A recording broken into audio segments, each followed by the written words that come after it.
नाज़रीन, programme special talk में मां आहियां जो मेज़बान शकील सुमरो।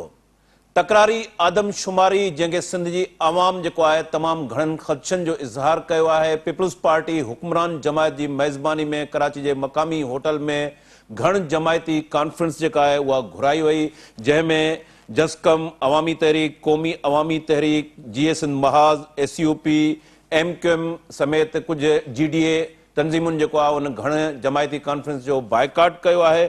ऐं जॾहिं त पीपल्स पार्टी जी मेज़बानी में थींदड़ STP जे डॉक्टर कादिर मक्सी, JUI जे राशिद महमूद सुमरो, जमायत इस्लामी समेत मुख़्तलिफ़ जेके पार्टियूं आहिनि उन्हनि हिन कॉन्फ्रेंस में शिरकत कई आहे। ऐं ख़ुदि ही जेका घण जमायती कॉन्फ्रेंस आहे उनमें सिंध जे वॾे वज़ीर सैयद मुराद अली शाह ख़दशनि जो इज़हार कयो आहे। ऐं ख़ुदि हुक्मरान जमायत पीपल्स पार्टी बि हिन तकरारी आदमशुमारी ते पंहिंजे ख़दशनि जो इज़हार कयो आहे। जॾहिं त डॉक्टर कादिर मक्सी समेत मुख़्तलिफ़ जेके जमायतूं हुयूं उन्हनि जे अॻुवाणनि चयो त फौरी तौर ते तकरारी आदमशुमारी रद्द कई वञे। सिंध जे वॾे वज़ीर सैयद मुराद अली शाह खे वज़ीर आज़म शहबाज शरीफ़ आॾो क्लियर ऐं वाज़े ऐं चिटो मौक़ुफ़ रखणु खपे ऐं सिंध जी हुक्मरान जमायत पीपल्स पार्टी खे फौरी तौर ते आदमशुमारी मुलतवी कराइण जे लाइ वफ़ाक़ी हुकूमत सां राब्तो करणु खपे। जेकॾहिं वफ़ाक़ी हुकूमत मुतालबो सिंध जे अवाम जो नथी मञे त सिंध हुकूमत खे घुर्जे त पंहिंजो अमलो जेको आहे उहो आदमशुमारी खां उहो वापसि वठी छॾे। हिन आदमशुमारी जेका उन सिलसिले में गॾियल तौर ते ब्रीफिंग बि थीणी आहे। उन ते सिंध जी आवाम जे तरफ़ां अॻु में ई ख़दशनि जो इज़हार कयो वियो। ख़ासि तौर ते जेके टैबलेट आहिनि, डिवाइसिस आहिनि, इंटरनेट आहिनि, उन बाबति तमामु घणियूं शिकायतूं आहिनि। शनाख़्ती कार्ड जे शर्त जेको आहे उन हवाले सां बि सिंध जे आवाम तरफ़ां गॾियल मौक़ुफ़ अख़्तियार कयो वियो। धारी आबादकारी ख़ासि तौर ते इलीगल इमिग्रेंट्स जेके आहिनि लखनि जी तादाद में उन्हनि खे अलॻि खाने में शुमार कयो वञे, उहो मुतालबो बि आदमशुमारी जेको कंदड़ खातो आहे उन तरफ़ां अञा ताईं न मञियो वियो आहे। त मजमूई तौर ते हिन तकरारी आदमशुमारी ते ख़दशनि जो इज़हार कयो वियो आहे। ऐं अॼु जेका घण जमायती कॉन्फ्रेंस थी आहे उन हवाले सां अॼोके प्रोग्राम में पाण हिन अहम इशू ते ॻाल्हाईंदासूं। असांखे प्रोग्राम में जॉइन कयो आहे अवामी तहरीक जे सदर लाल जरवार साहब ऐं सीनियर तज़िये निगार इसहाक सुमरे साहब असांखे जॉइन कयो आहे। ॿिन्ही महिमाननि खे भलीकार चवंदा। शुरू कयूं था लाल जरवार साहब खां। लाल जरवार साहब, अव्हांखे घण जमायती कॉन्फ्रेंस जी पीपल्स पार्टी तरफ़ां दावत मिली, अव्हां बाइकाट कयो, अव्हां समेत मुख़्तलिफ़ जेके पार्टियूं आहिनि कॉम्प्रेस पार्टियूं उन्हनि तरफ़ां बाइकाट कयो वियो। छा सबबु आहे जेकॾहिं हिकिड़े प्लेटफॉर्म ते वेही गॾियल तौर ते हिन तकरारी आदमशुमारी खे रद्द कयो वञे हा त उहो बहितर न हो? शकील साहब, तव्हांजी महिरबानी। असां इन करे वञणु मुनासिब कोन सम्झो जो तव्हांखे मालूम आहे त सिंध में बि पीपल्स पार्टी जी हुकूमत आहे ऐं वफ़ाक़ में बि पीपल्स पार्टी जी इत्तेहादी हुकूमत में पीपल्स पार्टी शामिल आहे। हाणे सुवाल इहो आहे त जेका हुक्मरान दौर आहे उनखे कहिड़ा ख़दशा आहिनि। जेकॾहिं ख़दशा आहिनि त उहा पाण रोकराए, उनजे लाइ APC घुराइण जी ज़रूरत ई कोन हुई। ही पाण वफ़ाक़ जी ॾाढो एहतिजाज कंदा। तव्हां जेका असां मुलाज़िम तव्हांखे ॾिना आहिनि उहे असीं वापसि था वठूं, असीं बाइकाट था कयूं, असीं हिन में शामिल नथा थियूं त हीअ आदमशुमारी रोकिजी सघी पए। पर असीं सम्झो था त पीपल्स पार्टी मुकमिल तौर ते ड्रामो कयो आहे। सिंधी माण्हुनि खे ड्रामे वसीले इहो ॿुधाइण था चाहिनि त असांजे वस में कुझु कोन्हे। तव्हां अॼु इहो ॾिठो त साईं मुराद अली शाह वज़ीर आज़म सां वञी मिलियो आहे, उते हिन जी ॻाल्हि कोन ॿुधी वई आहे। अहसन इक़बाल सां मिलियो आहे, उते ॻाल्हि कोन ॿुधी वई आहे। शुमारियात खाते जे ऑफिसरनि सां मिलियो आहे, उते ॻाल्हि कोन ॿुधी वई आहे। बल्कि हुननि त बयानु ॾिनो आहे त असीं सिंध हुकूमत खे अंगाखर नथा ॾेई सघूं, इनकार कयो आहे। आउं हुक्मराननि खां पुछणु थो चाहियां, पीपल्स पार्टी जे हुक्मराननि खां, त शुमारियात खातो जेको वफ़ाक़ी हुकूमत जे माते अचे उहो एॾो ॾाढो आहे जो सूबाई हुकूमत खे अंगाखर बि नथो पेश करे। वज़ीर आला जे जेको चवे पियो मिनतूं पियो करे उनखां अंगाखर ई लिकाइनि था। असीं सम्झूं था त इहो सॼो बदनियती ते ॿधल आहे। ऐं शुमारियात खाते जेको बयानु ॾिनो आहे इन मथां ॻाल्हि साफ़े ज़ाहिर आहे त सिंधी माण्हुनि खे अक्सरियत मञा सिंधी माण्हुनि खे अक़लियत में तब्दील कयो वेंदो। ऐं ॿिए पासे अहसन इक़बाल चवे थो त जेके माण्हू आदमशुमारी जे ख़िलाफ़ एहतिजाज पिया कनि से शरपसंद आहिनि। ही वफ़ाक़ सिंधी माण्हुनि खे सम्झे ई ॿिए दर्जे जो शहरी थो। हिननि त ज़ोरी कब्ज़ो कयो। असीं सम्झूं था त पीपल्स पार्टी वफ़ाक़ जी सहूलियतकार आहे।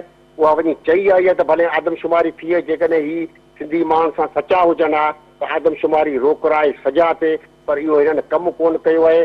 जॾहिं हाणे हिकिड़ो प्रेशर सिंधी माण्हुनि जो डेवलप थियो आहे, सभिनी एहतिजाज कयो आहे त हाणे पंहिंजी सियासी साख बचाइण जे लाइ हिननि APC जो पूरो ड्रामो रचायो आहे। जी इसाक अवां कीअं था ॾिसो हिन घण जमायती कॉन्फ्रेंस के पीपल्स पार्टी की मेज़बानी में जेका कराची के मकामी होटल में थी है खुद हुक्मरान जमायत पीपल्स पार्टी भी ख़दशनि जो इज़हार किया है सिंध के अवाम जंहिंमें सुजान धुरियूं क़ौम परस्त सिविल सोसाइटी समूरियूं तंज़ीमूं शामिल आहिनि उन्हनि इन तकरारी आदमशुमारी के रद्द करे छॾियो आहे ऐं मुख़्तलिफ़ पार्टियूं सुजान धुरियुनि तरफ़ां इहो मुतालबो कयो वियो आहे त जेका आदमशुमारी आइनी तौर ते 10 सालनि जे अंदरि थियणु खपे उहा जॾहिं वक़्त खां अॻु थिए थी त उहा तकरारी बणिजी वञे थी कीअं ॾिसो था हिन घण जमायती कॉन्फ्रेंस जो मुख़्तलिफ़ अवामी तहरीक क़ौमी अवामी तहरीक समेत जसकम GSM महाज SUP समेत मुख़्तलिफ़ पार्टियुनि बाइकाट कियो अवां हिन घण जमायती कॉन्फ्रेंस के कीअं था ॾिसो शकील साहब तव्हां बिल्कुल सही था दुरुस्त था फरमायो त अॼोकी कॉन्फ्रेंस में जेको आहे सो इहो मुतवक़ हो त हुक्मरान जमायत ते हिनखे जेको आहे सो घुरायो हो पर चंद ॾींहंनि खां वठी सूरत हाल डे बाय डे जेको आहे सो हिन तकरारी आदमशुमारी जे हवाले सां तमामु मज़बूत थींदी पई वई ऐं सभिनी जा मौक़िफ़ जेके आहिनि वाज़िह थींदा पिया विया सभिनी कॉन्फ्रेंस पार्टियुनि सभिनी जा त हीअ जेका तकरारी आहे ऐं वक़्त खां अॻु पई थिए तंहिंजे करे जेको आहे सो हींअर त वरी जेको सभिनी जो मौक़िफ़ अची वियो आहे त आउं सम्झां थो त इन जो ख़दशो बि हो त इन शइ खे मुलतवी कराइण जो जेको मुतालबो हो उहो मुतालबो जेको आहे सो जीनियन क़िस्म जो हो ऐं मां सम्झां थो हुक्मरान जमायत पीपल्स पार्टीअ बि इहो जेको क़दम खयो सभिनी पार्टियुनि खे घुराए ऐं गॾु करे ऐं उन्हनि खां उन्हनि जे मौक़िफ़ वठण जी जेका कोशिशि कई तंहिंजे करे इहो ईअं खणी सम्झो त पहिरें ॾींहं खां वठी जेके ख़दशा उहे हींअर हक़ीक़त में उहे बिल्कुलु ज़ाहिर थी पिया आहिनि हाणे सुवाल इहो आहे त इहे शयूं आया वफ़ाक़ में पीपल्स पार्टी रहण खां पोइ बि हिननि खे मञाइण में केतिरो कामयाबु थी वञे या सिंध जी हुकूमत खे केतिरो जेको आहे सो ॾिनो वियो आहे आसिरो वज़ीर आज़म साहिब सां जेका मुलाक़ात कई आहे मुराद अली शाह साहिब अॼु ऐं अहसान इक़बाल सां जीअं जरवार साहिब ॿुधायो तंहिंजे करे सिंध जो मौक़िफ़ बिल्कुलु वाज़े नमूने सां ऐं स्ट्रांगली ज़ाहिर थियो आहे ऐं असीं सम्झूं था त हाणे को जवाज़ कोन थो पैदा थिए त इन खे कंटिन्यू रखण जो जेकॾहिं इनखे कंटिन्यू रखियो थो वञे त आउं सम्झां थो त इहा अञा वधीक मुतनाज़ तकरारी थींदी ख़दशा वधंदा ऐं ख़ुशूसन सिंध जे माण्हुनि जेको एहतजाज कयो उहो एहतजाज जेको आहे सो हाणे बाक़ाइदे ज़ाहिर थी पियो आहे ऐं उन एहतजाज जा नतीजा बि अचनि पिया ऐं अॼु बि तव्हां जेको आहे सो जेको ॿुधायो आहे त आउं सम्झां थो त हीअ आदमशुमारी जेका आहे सा हाणे जेकॾहिं कहिड़ा बि नतीजा ॾिए थी कीअं बि थिए थी पर उहा तकरारी ई सम्झी वेंदी इसाक साहब ही जेका तकरारी आदमशुमारी है आइनी तौर ते जीअं तव्हांखे बि ख़बर आहे त आइनी ऐं कानूनी तौर ते हर 10 सालनि खां पोइ आदमशुमारी कराइणी आहे वक़्त खां अॻु जेका ही आदमशुमारी कराई वई उनमें हुक्मरान जमायत पीपल्स पार्टी जेका हिन वक़्तु घण जमायती कॉन्फ्रेंस जी जंहिं मेज़बानी कई आहे ऐं उन जमायत बि ख़दशनि जो इज़हार कयो आहे उहा साॻी जमायत CCI में वई हिकु मखसूस जमायत जे प्रेशर में अची तव्हां सम्झो था इहा उन हुक्मरान जमायत यानी पीपल्स पार्टी जी ग़लती न हुई त उनखे CCI में न वञणु खपंदो दरख़्वास्त न ॾियणु खपंदी हुई ऐं इहो मौक़िफ़ स्टैंड वठणु खपंदो हो त आइनी तौर ते इहा आदमशुमारी हर 10 सालनि खां पोइ थियणु खपे हाणे सची साहिब ॻाल्हि इहा आहे त पाकिस्तान में जीअं ॾिठो वञे त 1982 खां पोइ का बि आदमशुमारी वक़्त ते न थी आहे माना हीअ हिन आदमशुमारीअ जी हिकिड़ी नई ख़ुशूसियत इहा आहे त इहा 5 सालनि खां पोइ पई थी जॾहिं त हू आदमशुमारियूं जेके ॿियूं हुयूं 98 जी आदमशुमारी हुई या उन खां पोइ त हीउ सिलसिलो जेको आहे न उहो रुकिजी वियो या 82 खां पोइ जेका आदमशुमारी 98 में थी आहे त हाणे इहा बि 10 सालनि में न थी आहे वरी 82 खां 98 खां पोइ त वरी जेको आहे सो उन में त वरी अञा बि 17-18 सालनि जो वक़्फ़ो थियो आहे तंहिंजे करे आदमशुमारी 10 सालनि में न थियणु इहो बि जेको आहे सो पंहिंजी जॻह ते आइन जी ख़िलाफ़ वर्ज़ी ऐं हींअर बि जेका आदमशुमारी 5 सालनि खां पई थी इहा बि उनजी जेका आहे सा ख़िलाफ़ वर्ज़ी माना त पाकिस्तान में 1982 खां पोइ आदमशुमारी वक़्त ते न थी आहे पोइ का आदमशुमारी 19 सालनि खां पोइ थी आहे ऐं का आदमशुमारी हींअर वरी इहा हिकिड़ी नई रवायत हुई त 5 सालनि में पई थी हाणे जेसीं ताईं तालुक़ु आहे त इहो 2017 ऐं CCI में वञणु पीपल्स पार्टी जेतिरे क़दुरु मुंहिंजी ॼाण मुताबिक़ त इहा आदमशुमारी खे इंडोर्स करण में तंहिं वक़्त जी CCI बि शामिल हुई ऐं MPO में बि उते उहो मौक़िफ़ रखियो हो त इहा ॿीहर थियणु पर पीपल्स पार्टीअ जो या इहो पहिरियों मौक़िफ़ इहो हो त हिन जा 5% जेके गिलास आहिनि उन्हनि जी जेको आहे सो तव्हां ॿीहर करायो ऐं इहो ख़दशो या इहा स्टेटमेंट आई सिंध गवर्नमेंट जी त सिंध जी आबादी जेका आहे सा 6 करोड़ ऐं 20 लखनि जे क़रीब आहे तंहिंजे करे आउं सम्झां थो त इहो उन्हनि ॾींहंनि में मौक़िफ़ सख़्तु रखिणो हो ऐं हींअर वरी जेको आहे सो जेकॾहिं थी वई आहे त इन ते अञा बि असांजो मौक़िफ़ सख़्तु हुअणु खपे। ऐं पर हाणे इन सिलसिले खे केतिरे क़दुरु ई रोकाए सघनि था, मुलतवी कराए सघनि था, या उनजी केतिरी वैलिडिटी थींदी, हाणे मुस्तक़बिल में इहे शयूं ॾिठियूं वेंदियूं।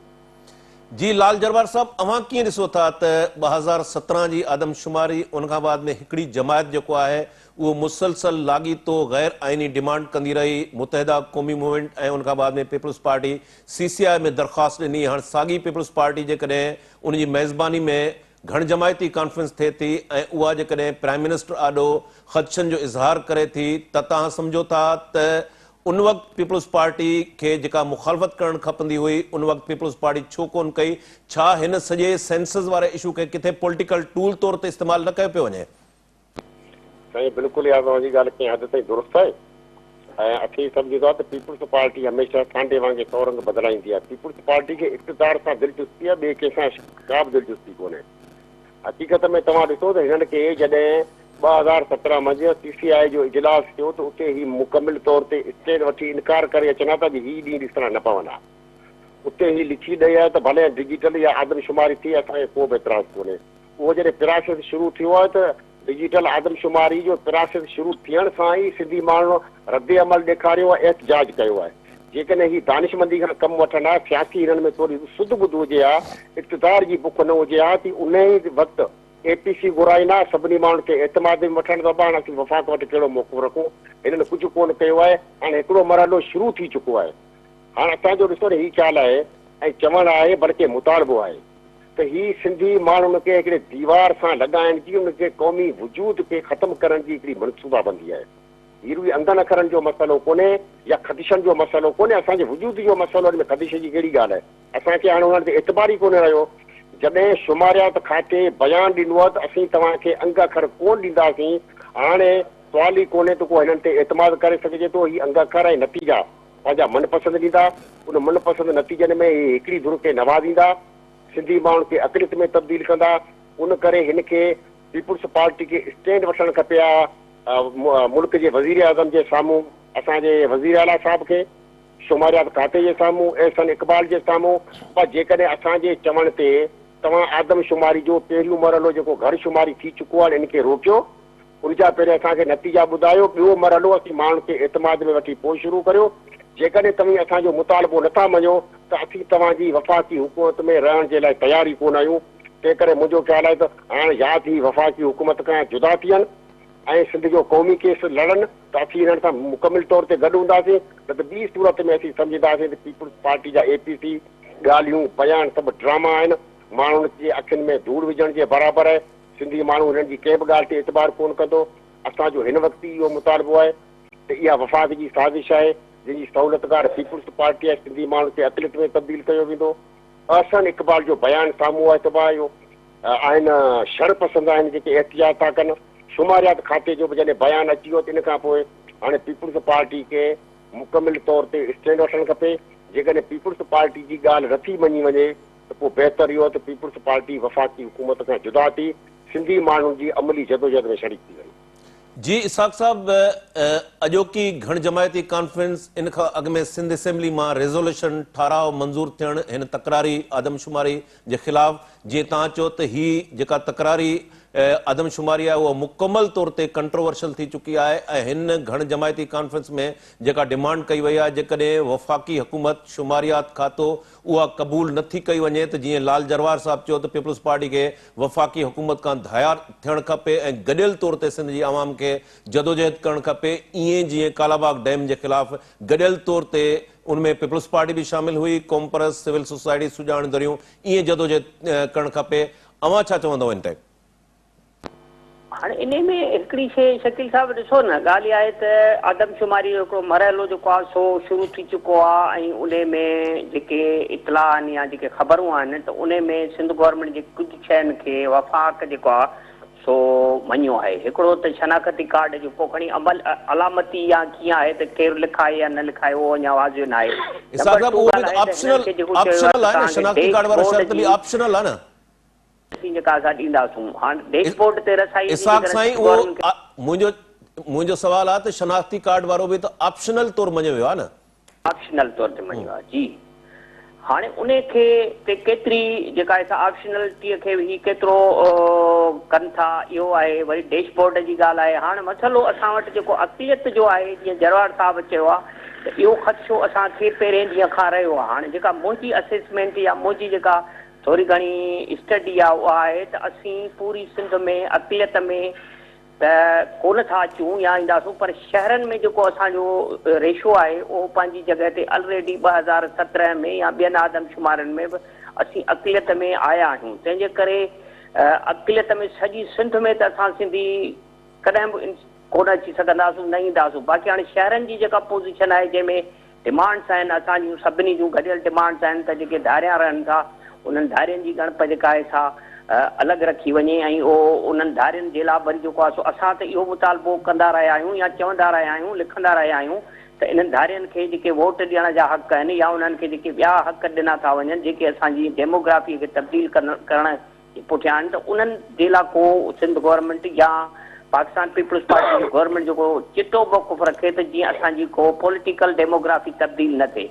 बाक़ी सॼी सिंध जे हवाले सां असीं अक़लियत में इंशाअल्लाह ताला कॾहिं बि कोन थींदासूं। सिंध असांजी आहे, सिंध में अक्सरियत में असीं अॼु बि असीं अक्सरियत में आहियूं, छाकाणि त 2017 जी जेका आदमशुमारी आई उन में असीं 62% जेका आहिनि सिंधी ॻाल्हाईंदड़ हुआ ऐं 38% जेके आहिनि ॿिया सभई ॻाल्हाईंदड़ हुआ। वॾनि जी जी लाल जरवार साहब, हींअर जेको डेमोग्राफी जो वॾो में वॾो इशू आहे, धारी आबादकारी, इलीगल इमिग्रेंट्स ऐं ही मुतालबो जेकॾहिं नथो मञियो वञे त पोइ उन सूरत में असांजी लाइन गॾियल तौर ते कहिड़ी हुजणु खपे? ॾिसो न, गॾियल तौर ते जेको असांजी बि ख़्वाहिश हुई, असां बि चाहियो पिया, असां सोचियो सभिनी दोस्तनि त असांखे जेके ही दोस्त आहिनि कॉपर्स जमायतुनि जा दोस्त आहिनि ऐं इन्हनि जो बाक़ाइदे हिकिड़ो पंहिंजो हिकिड़ो प्रेशर आहे, पंहिंजो उन्हनि जी हिकिड़ी हैसियत आहे त उनखे हिन कॉन्फ्रेंस में वञी अञा जेकॾहिं वधीक चढ़ी ऐं जेकॾहिं घणा उन में शरीक थियनि हा त इहो हिकिड़ो सुठो सूण थिए हा, जेको मुंहिंजे ख़्याल में त मुंहिंजी पंहिंजी ज़ाती राय मुताबिक़ हिननि दोस्तनि खे वञणु घुरिजे। इज़हार सुमरो साहब, तव्हां असां सां लाइन ते मौजूद रहो। इज़हार सुमरो सीनियर सहाफ़ी, सीनियर तज़ीह निगार आहे, असांखे ज्वाइन कयो आहे। इज़हार साहब, घण जमायती कॉन्फ्रेंस थी आहे पीपल्स पार्टी जी मेज़बानी में, जंहिंमें समूरिन तंज़ीमुनि ख़दशनि जो इज़हार कयो आहे, ख़ुदि पीपल्स पार्टी हुक्मरान जमायत में ख़दशनि जो इज़हार कयो आहे। कीअं ॾिसो था जेकॾहिं शुमारियात खातो वफ़ाक़ी हुकूमत इन्हनि मुतालबनि खे नथी मञे, अॻु में सिंध असेंबली में रेज़ोल्यूशन मंज़ूर थी वियो आहे, त पोइ असांजी लाइन कहिड़ी हुजणु खपे गॾियल तौर ते? साईं, लाइन जी ॻाल्हि करण खां अॻु में पाण इहो चवंदासीं त पीपल्स पार्टी इन सॼी जेका आदमशुमारी वारो जेको मामिलो हो इन जे ख़िलाफ़ जेका तहरीक कई उन में सभ खां आख़िर में इन गाॾी में सवार थी आहे। जॾहिं त उनजी ज़िमेदारी हुई त उहा सभ खां पहिरीं इन में शामिल थिए हा। पहिरियों नुक़्तो इहो आहे, छाकाणि त सिंध जी माण्हुनि जो हुन वटि मैंडेट आहे त इख़लाक़ी सियासी असूल तौर ते उनजी ज़िमेदारी हुई त डे 1 खां इन मामले में अचे हा। ऐं पीपल्स पार्टी पहिरें ॾींहं खां वठी हिते स्टैंड वठे हा त शायदि इहो प्रोसेस शुरू थियण खां अॻे रुकिजी वञे हा।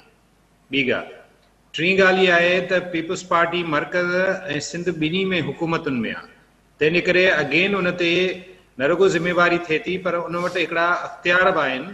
कैबिनेट्स में जॾहिं इहे फ़ैसिला थींदा हूंदा त उते त कैबिनेट में हिननि जी पार्टी जा वज़ीर बि मौजूदु हूंदा। तंहिंजे करे हिकिड़ो त इहो जेको मामिलो आहे हिन में जेका देरि कई पीपल्स पार्टी, इन जो बि समहाउ नुक़सानु थियो आहे। बहरहाल देरि आहे दुरुस्त आहे, जेकॾहिं हू हाणे बि इन ॻाल्हि ते आया आहिनि त इन आदमशुमारी जे हवाले सां सिंध जे माण्हुनि जा ख़दशा, सिंध जे माण्हुनि जूं जेके दाऊं कूकूं असां बेवसी विचां जेके आवाज़ सभिनी उथारिया, सोशल मीडिया खां वठी असां इलेक्ट्रॉनिक मीडिया ते या प्रिंट मीडिया में जिन दोस्तनि लिखियो, उन्हनि सभिनी खे जस हुजे जो घटि में घटि हिन मामले जी हिकिड़े मेजर इशू तौरु एक्नॉलेजमेंट हाणे बाक़ाइदे थी चुकी आहे। ऐं सियासी जीअं लाल जरवार अवामी तहरीक जो प्रेसिडेंट बि असां सां टेलीफोन लाइन ते मौजूदु आहे, हुन चयो त जेकॾहिं इहा डिमांड ख़ुदि पीपल्स पार्टी जेके जन ख़दशनि जो इज़हार कयो आहे, सिंध जे अवाम जा जेकॾहिं शुमारियात खातो वफ़ाक़ी हुकूमत उहे मुतालबा नथो मञे त पीपल्स पार्टी खे हुकूमत खां धार थी गॾियल तौर ते समूरनि सियासी पार्टियुनि सां गॾिजी जदोजहद करणु खपे इन तकरारी आदमशुमारी जे ख़िलाफ़।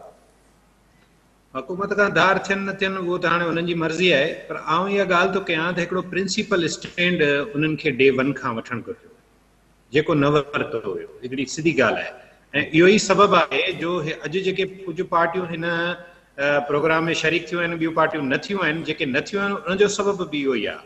उन्हनि जो मौक़िफ़ बि इहो हो त पीपल्स पार्टी शुरू में जेको स्टैंड उनखे वठणु खपंदो उहो वठण जे बजाए पीपल्स पार्टी जे सिंध जे सदर निसार खोड़े जेके तकरीरूं कयूं ऐं जहिड़े नमूने जेके सिंध में गैर क़ानूनी तौर मौजूद माण्हू आहिनि उन्हनि खे जस्टिफाई करण जी कोशिश कई। इन समूरी प्रैक्टिस ते सिंध जे माण्हुनि खे हिकिड़ा सीरियस ख़दशा हुआ ऐं उन जे करे मां सम्झां थो त मरहले में यानी कि हिन सॼी जदोजहद जे पहिरें फेज़ में पीपल्स पार्टी मंज़र खां ॿाहिरि आई। हाणे चऊं था त हीउ जेको सॼो जेको अॼु हिननि कयो आहे इनखे डेफिनेटली एप्रिशिएट करणु खपे, छाकाणि त असांखे पंहिंजे आवाज़ खे जेतिरो वॾो स्कोप ॾींदासीं, जेतिरो वॾी सतह ते खणी वेंदासीं, ओतिरो असांखे उनजो पॉलिटिकली सिंधी माण्हुनि जे हक़नि जी हिफ़ाज़त जे हवाले सां फ़ाइदो ई थियणो आहे। सो उन हिसाब सां जेकॾहिं हाणे इक़्तिदारी धुर बि हिन में शामिल थी आहे त इहो बहितर आहे। टी ॻाल्हि त पीपल्स पार्टी खे इन ते कॉन्फ्रेंस ते अञा महिनत करणु खपंदी हुई। जेके पार्टियूं जे डायलॉग खां ॿाहिरि आहिनि या इन प्रोग्राम खां ॿाहिरि थियूं उन्हनि खे बि मोटिवेट करणु खपंदो हुयो, उन्हनि जा ख़दशा दूर करणु खपंदा हुआ। ज़रूरु सियासी पार्टियुनि वटि पंहिंजूं हिकिड़ियूं सोचूं थियनि थियूं ऐं उन्हनि जूं कुझु रिज़र्वेशन, छाकाणि त हीउ जेको मसइलो आहे हीउ कंहिं सियासी पार्टी जो मसइलो न आहे, पाण खे हिकिड़ी ॻाल्हि सम्झणी पवंदी। ऐं जेके इज़हार दोस्त साहब मुख़्तलिफ़ जन सियासी पार्टियुनि हिन घण जमायती कॉन्फ्रेंस जो बाइकाट कयो आहे। क़ौमी अवामी तहरीक, GS इंदमाज़, जसकम, SUP, GDA, उन्हनि जो चवणु आहे त 2017 जी जेका आदमशुमारी हुई ख़ुदि पीपल्स पार्टी हिकु जमायत जे दबाव में अची CCI में वई ऐं पीपल्स पार्टी हिन वक़्तु सहूलियतकारी जो जेको किरदारु अदा करे रही आहे, उन ते छा चवंदव? हुन में ॻाल्हि में वज़न आहे, छाकाणि त पोएं भेरे इन सॼी प्रैक्टिस में जेको पीपल्स पार्टी जो रोल हो, मां त हिन दौर जी ॻाल्हि थो करियां, मां त 2017 जी ॻाल्हि था करियो न, मां त हिन वक़्तु बि चवां थो त हींअर जेका ही एक्सरसाइज सॼी थी इन में पहिरें फेज़ में त असांखे केरु पिए नज़र आया सीन ते, असांखे डॉक्टर कादिर मक्सी पे नज़र आयो, असांखे अयाज़ लतीफ़ पलीजो पे नज़र आयो, असांखे ॿियूं जेके बि साईं ज़ैन शाह पे नज़र आयो, ॿियूं सियासी पार्टियूं जेके बि आहिनि, इवन कॉम्परस पार्टियूं आहिनि, जसकम आहे, आहे, उहे पे नज़र आया। असांखे पीपल्स पार्टी त किथे नज़र न आई पहिरें फेज़ में, छाकाणि त हीउ जेको इशू आहे हिनखे हाईलाइट कंहिं कयो, टेक्निकल साइड ते जी नसीर मेमण वारा आहिनि, ॿिया दोस्त आहिनि, उन्हनि ज़बरदस्त एफर्ट कयो। उन खां पोइ तव्हां ॾिठो त जेके असांजा साना जा दोस्त आहिनि उन्हनि एफर्ट कयो। असां हिननि TV चैनलनि ते सभिनी जिन channels, Sindhi channel, Urdu channels ते जॾहिं आवाज़ उथियो ऐं आवाज़ जो पड़ाडो गूंजियो त पोइ पीपल्स पार्टी इन बोगी में सवार थी। लास्ट क्वेश्चन प्रोग्राम असां जेको आहे इन पार्ट जे वाइंड तरफ़ वञूं पिया। लाल जरवार साहब खां मुंहिंजो आख़िरी क्वेश्चन आहे। लाल जरवार साहब, हाणे असांजी पॉलिटिकली गॾियल तौर ते लाइन कहिड़ी हुजणु खपे सभिनी पार्टियुनि जी? हाणे त ॾिसो न, ॻाल्हि आहे हीअ त हीअ आहे जान खान वारो किस्तो तव्हां ॿुधो हूंदो, मारे बि जान खान, फ़ैसिलो बि जान खान करे।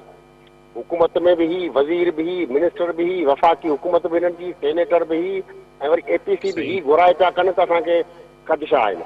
उन करे असीं सम्झूं था त हीउ मुकमिल तौर ते ड्रामो आहे। जेकॾहिं वाकई पीपल्स पार्टी चाहे थी त पंहिंजो स्टैंड वठे त माण्हू उन्हनि सां गॾिबा। ॿी सूरत मंझि हीउ त आहे हिकिड़ो तमाशो आहे, शब रोज़ होता है तमाशा मेरे आगे, उहो हिन लॻायो आहे। बाक़ी असांखे हींअर तव्हां ॾिसो माण्हू जेके मुलाज़िम आहिनि एहतिजाज पिया कनि त उन्हनि खे पेट्रोल जा पैसा कोन था ॾिना वञनि। असां कल्ह न टियों ॾींहुं कराची में सेमिनार कयो आहे, उते इलाइक़े जा माण्हू आया आहिनि, उन्हनि जी ॻणप कोन थी आहे। हीउ हिकिड़ो जवाज़ आहे त माण्हू थर जो माण्हू लॾे आयो आहे बैराजी इलाइक़नि मंझि कणिक जे लाभारे ते, ऐं इलाइक़ा ॿुॾा पिया आहिनि। काछो, थर, कोहिस्तान में माण्हू पहुची नथा सघनि। मुलाज़िम नाज़रीन, हिते हिकिड़े नंढे कमर्शियल ब्रेक जो वक़्तु थी वियो आहे। नाज़रीन, असां नंढो कमर्शियल ब्रेक वठंदासीं ऐं ब्रेक खां वापसी ते प्रोग्राम खे कंटिन्यू कयूं था।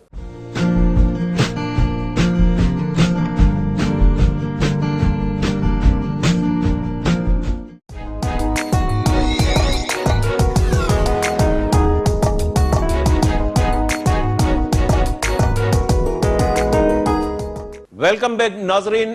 सेहत खाते हूं त सिंध हुकूमत जा तक़रीबन समूरा जेके खाता आहिनि उन्हनि मां जेके सणभा खातनि वारियूं पोस्टिंग्स आहिनि उते हिकिड़ो अलॻि तौर ते सिस्टम हलंदड़ आहे। सेक्रेटरेट खां वठी मुख़्तलिफ़ ज़िलनि जे अंदरि जेको उहो सिस्टम आहे, उहो सिस्टम जेको आहे हर फाइल जे पुठियां जेसि ताईं ॻरी रिश्वत नथी ॾिनी वञे तेसि ताईं उहे कमु नथा थियनि।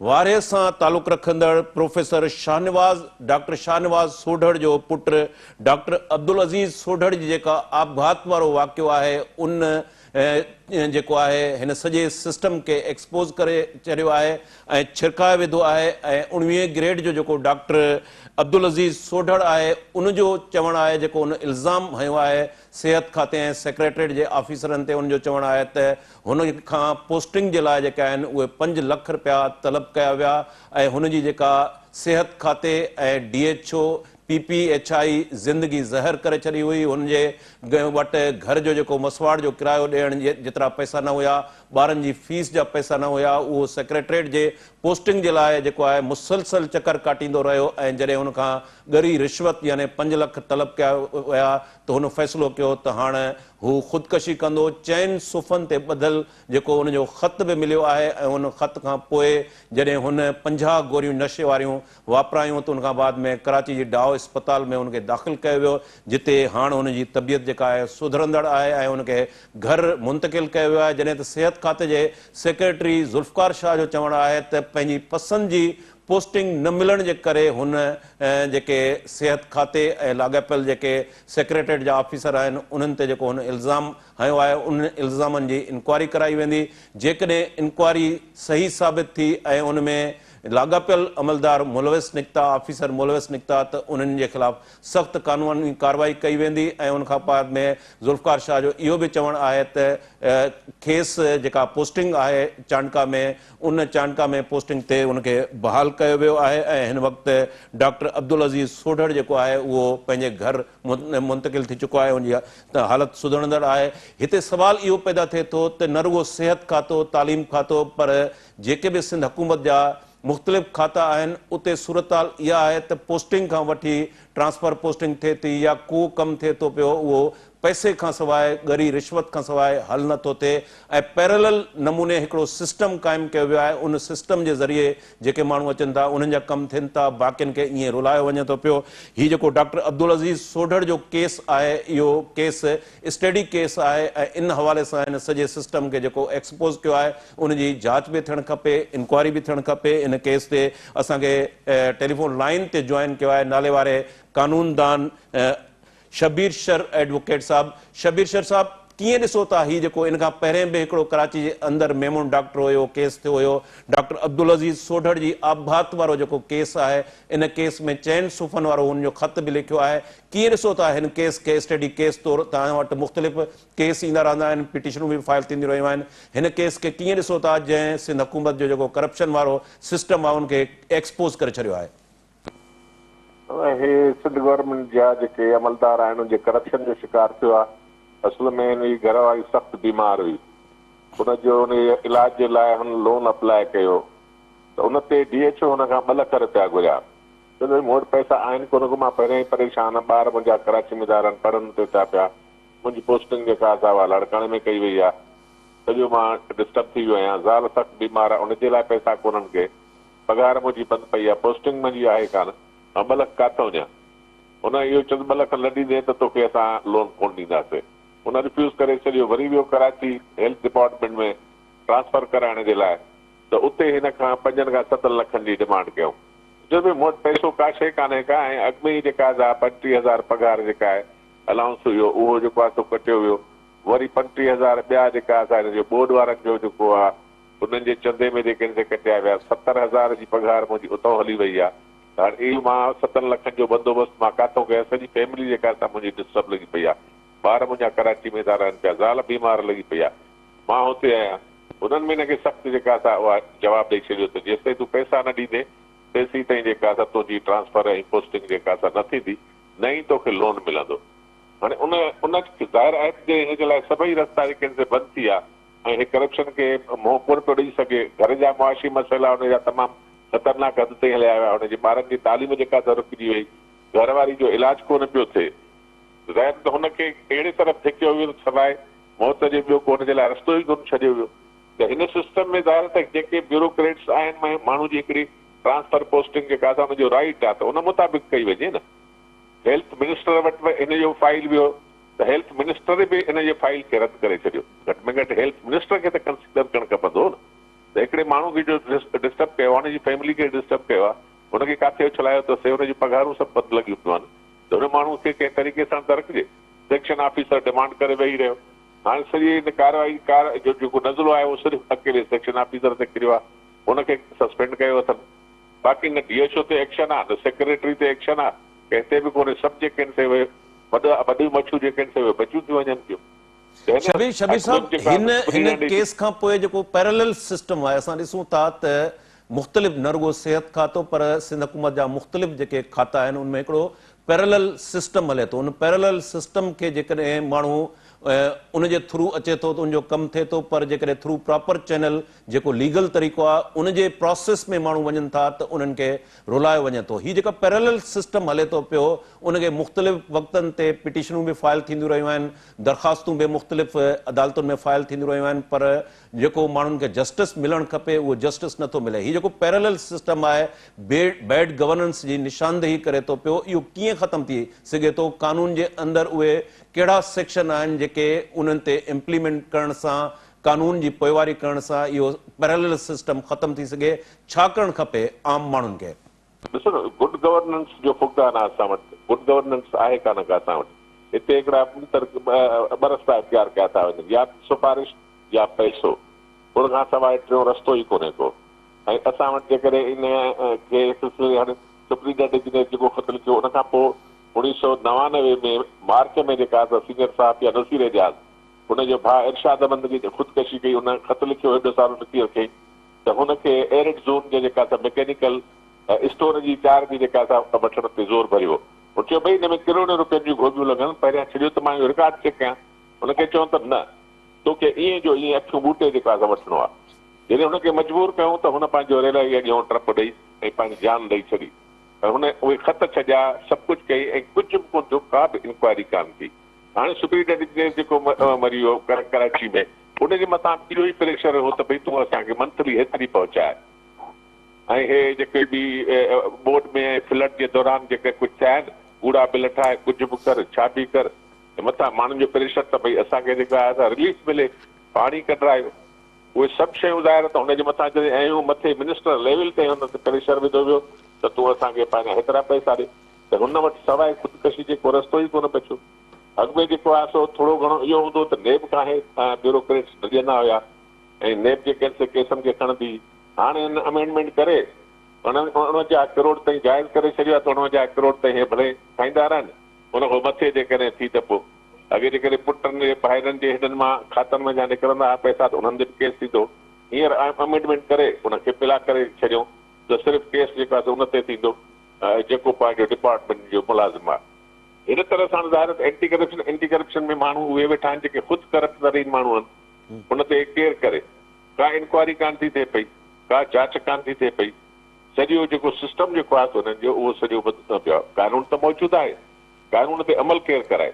कानून ते अमल कराइण वारा ख़ुदि उन्हनि जा पंहिंजा हथ ॿुधल आहिनि, उहे ख़ुदि उन में मुलविस आहिनि, ख़ुदि उहे मंत्रियूं था वठनि पिया, उहे हिसेदारियूं था कनि पिया, त केरु कानून ते अमल कराए? कोर्टूं जेके आहिनि से इंक्वायरी जूं चवनि थियूं पियूं, इंक्वायरियूं हलनि थियूं, थियनि थियूं, ऐं पोइ जो बेंच बदिलजी थी वञे त उहा छुटी इंक्वायरी, का बि उन ते जेका आहे एहतसाब कोन थो थिए, न को रिपोर्ट थिए थो, न ट्रायल थो थिए, कुझु बि नथो थिए पियो। हे त तमामु वॾे में वॾो केस जेको आहे, जेकॾहिं तव्हां कड़ी पकड़ींदो त हिन महिल जेके ऑफिसर ख़ुदकशियूं कयूं आहिनि उन्हनि में हिननि खे इहे करप्शन जेको आहे मजबूर कयो आहे। करप्शन जो हिसो न पिया आहिनि, पार्ट न पढ़िया आहिनि, जॾहिं उनजो पार्ट नथा बणजनि पिया त सवाइ इन ख़ुदकशी जे ॿियो को हुननि खे रस्तो नज़र अचे कोन थो पियो। ॻाल्हि सिधी साईं जेका पधर पट पई आहे। महिरबानी शबीर शर एडवोकेट।